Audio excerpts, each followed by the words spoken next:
Nasa 8" yung taas niya. Meron siyang markings.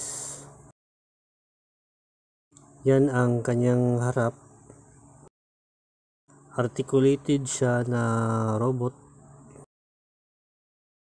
Hard plastic ang kanyang materials at mabigat din siya. Yan naman sa gilid niya, kumpleto naman yung mga kamay niya. Yan yung sa likod niya, kumpleto naman yung paa niya at mga gulong niya sa likod. Ito naman sa gilid, kumpleto din yung kamay at pati yung paa. Pati na rin mga gulong niya. Na transform siya sa truck. Ganito ang pagka-transform sa kanya. Kailangan lang tiklupin yung mga kamay niya.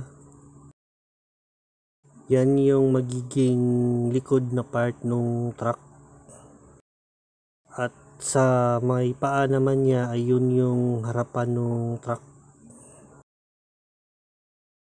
Madali lang naman siyang i-transform. Kailangan lang padikitin yung paa niya at ikot yung salamin.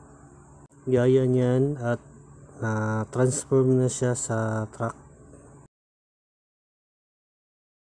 Yan na yung itsura niya pag naka-transform na sa truck.